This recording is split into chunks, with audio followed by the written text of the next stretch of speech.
Hello everyone, what's up? It's me again, Junkmaster3, and what do you know, it's time for yet a new video, and in this video it's going to be a little bit special because this is going to be a ranking video of all of Sam Peckinpah's films. So he directed totally 14 films, I believe. There's one called like The Cincinnati Kid, but apparently he got fired after like just the beginning of the film, so I don't really count that film into this one. But so these are like the 14 films that I think I'm aware of that he has directed, like his full filmography, if you will. Yeah, let's begin. And like usual, when I'm making these ranking videos, I'm going to start with the weakest one and then work my way up to the best one. So yeah, the weakest one at number, well, let's see, I'm just going to double check, see how many there are. Yeah, 14. So number 14, which is, in my personal opinion, the weakest film by Sam Peckinpah, is the film called Convoy. And I think this is the only way, like the only film that I can just flat out say that I just didn't care for at all. It's just, it just felt like Sam Peckinpah tried to make sort of like a Smoke in the Bandit type film. Uh, but this just feels way too long. It's not as charismatic as Smoke in the Bandit. I know it's maybe something wrong with me if I used to kind of like compare these two films with each other, but Smoke in the Bandit, both one and two, are way more entertaining and more interesting than this one. I just felt that the characters were just so like flat and kind of boring, to be honest. Yeah, I mean, there's some action in there, but you don't really care too much about the action if you don't really have any interesting characters or entertaining characters. But this is just my personal opinion, by the way. So if you get offended by this, well, this you'll have to deal with that. Yeah, Convoy at number 14. Then at number 13 is the film called Junior Bonner, which was made in the early 70s with Steve McQueen. And this film, the major issue, I mean, I think that there's like two different types of storylines, kind of like that in this film. One which focuses on like the rodeo type stuff, and then one that focuses on the family drama between Steve McQueen's character and like his family, so like relatives and whatnot. There's like a big issue with that. I thought that part of the story was really interesting, but just the whole rodeo thing just went on for way too long, and there's just so many scenes of just zoomed out like images of like just a typical rodeo. I don't care too much for rodeo or like anything like that in general, so I thought that was just so boring and really like tiresome to watch after a while. Yeah, Junior Bonner, kind of a disappointment in my personal opinion.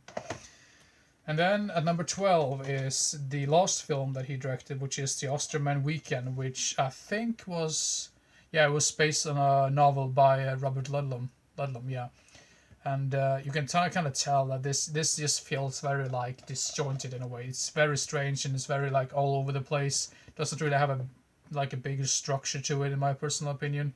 It has a nice cast, but that doesn't really help the film itself. It's kind of a mess, but it's more entertaining than Junior Bonner or Convoy. That's what I'm going to say about that. But yeah, the Ayersman Weekend at number 12. Yeah. At number 11, I can already see people being really pissed off because apparently this is like regarded as one of his best films. But I just couldn't get into this film. I don't really know why, but and it's his film Straw Dogs. Might need to rewatch this because I think this was actually the very first Sam Peckinpah film I ever watched. But I just didn't care about it. I didn't really care about the characters. Usually I'm a sucker for these films when it comes to like revenge or like vigilante stuff like that. But yeah, for some way or another, I just couldn't get into this. I don't really know why, but yeah, that's just my personal opinion. But yeah, Straw Dogs, it's still good, but I don't really understand why it's so hyped up as being like, oh, one of the best ones he's directed. Don't care about that too much. Then at number 10, we get the film which was the first film he ever directed, and it's the film called Deadly Companions. Now, the biggest issue I have with this is sort of like the pacing problems, like towards like the middle of the film. The characters are very interesting, but they don't really get fleshed out in a good way. I think they're like kind of. I mean, there are some potential there. We don't really get a whole lot of information about these characters, but so they are like mysterious but interesting. But at the same time, you don't really get to know too much about them. Yeah, great characters. Not great characters, but great acting. That's what I wanted to say. But it just feels like something's missing in this film. Yeah, Deadly Companions at number 10. Yeah. And then at number 9, we have the film called Major Dundee, which is like a film about I think it's like the Civil War. I'm not completely wrong about that. I'm not really sure, but this one has Charlton Heston in it and Richard Harris in it, and apparently also James Coburn is also in this one. I think he's actually popping up in numerous of films by Sam Peckinpah. Great actor, by the way. But anyway, this one is still good. I mean, there's like this conflict between Charlton Heston's character and Richard Harris's character.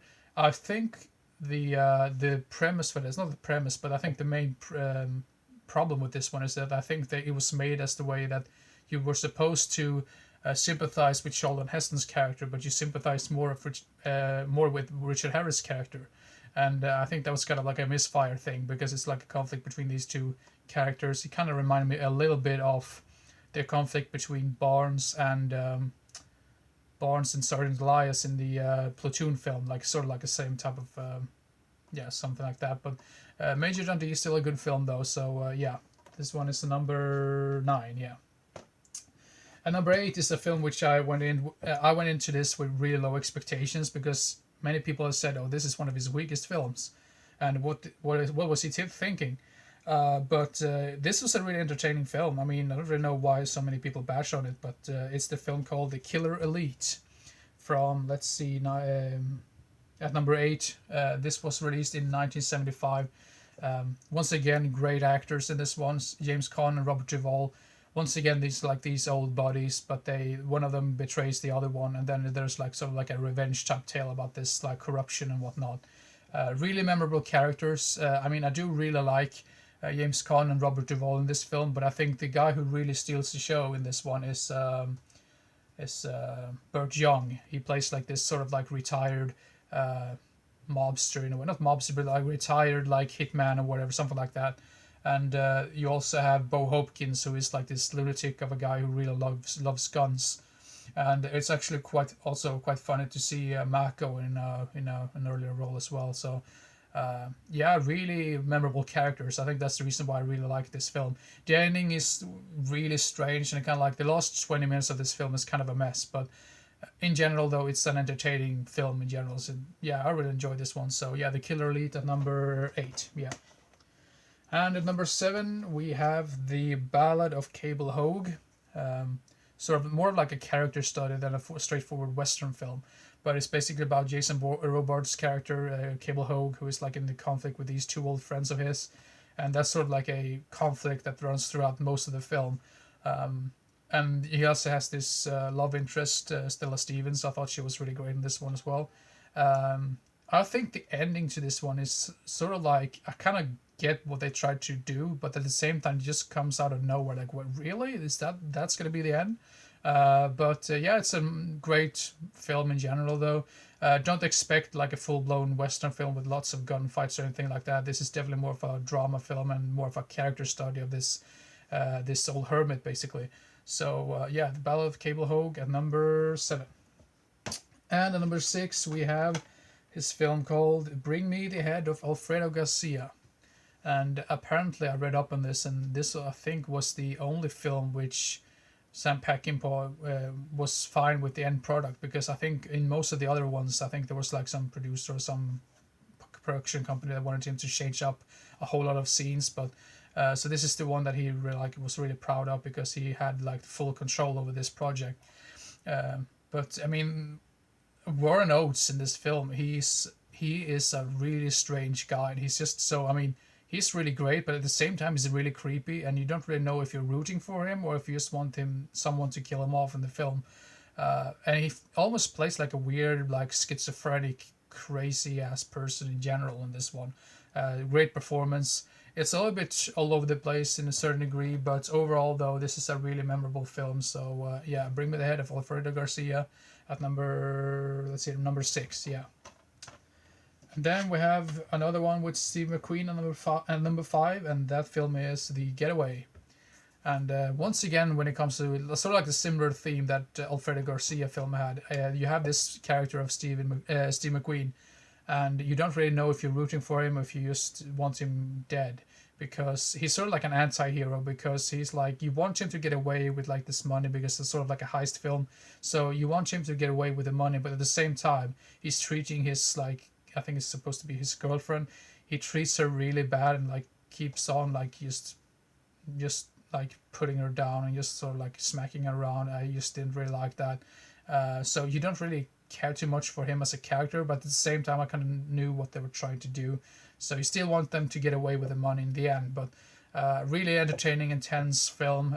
Not a full-blown action film either, but there are some really great action sequences in this one as well. I'm very surprised that this wasn't rated R back in these days, because I think I read up somewhere that was just rated PG, and that just really blows my mind. But yeah, really entertaining film in general though. So yeah, The Getaway at number 5. Now let's see here. Number 4 is one of his earlier ones. I think actually this might have been his second film. Yeah, it might be completely wrong, but Ride of the High Country, which once again is more of a drama film than a full-blown action western film. But really well-written characters. I think Randolph Scott in this film was really, really great, and so was Joel McCrea, I think his name is. Yeah, it's about these two guys that they don't really like each other very much, but they like have to team up, and there's some like conflicts between these characters. And with most of these older Sam Peckinpah films that I really enjoy is that I think the characters are really well written. I mean, sure, it doesn't have any like great, amazing, flashy effects or anything like that, but the characters are so well written and so interesting to watch. So you just keep on watching this one, and yeah, I really enjoy this one. And once again, more of a drama film than a straightforward like western shoot 'em up film. But yeah, in general, really a great film. So yeah, Ride the High Country at let's see, number 4. Yeah. And at number 3, we have a film which I actually watched today. I'm pretty sure I saw glimpses of this on TV like maybe 15 years ago or something. But yeah, now I finally watched it, and it's the film Pat Garrett and Billy the Kid. Once again with James Coburn, and this time Billy the Kid is played by Chris Christopherson. And you also have Bob Dylan as sort of like a side character in this one, and I think he also was the composer, like the guy who provided the music for this one. And I think this was the very first time you ever heard the song "Knocking on Heaven's Door." I think that was like released like at the same time as this film, because that song is part of the soundtrack to this one. But one thing that was like, I mean, if I had to like compare these, this is gonna sounds really strange, but I think James Coburn as Pat Garrett was really, really amazing. Chris Christopherson as Billy the Kid isn't as effective as James Coburn as Pat Garrett. That's just what I want to say. But overall, though, I think Chris Christopherson still did a good job. But I just kept thinking about the Young Guns films. I'm like, I really love those films to death. So I'd rather watch any of those films instead of this one. But I'm not saying this is a bad film. This is still a really entertaining film. And once again, the characters are really well written, really entertaining to watch. And I mean, the blood effects in this one is like a little bit sketchy in my personal opinion, because it kind of looks like type of paint that you paint your house with. But yeah, whatever. I mean, that was sort of like the issue with some of those 70s films in general, even like 70s horror films. So, but I'm not sure which version is the proper one, because it says that this particular release includes the it says like a special edition 2005 edition, and apparently that was meant to be the way that Sam Peckinpah wanted the film to be cut or whatever.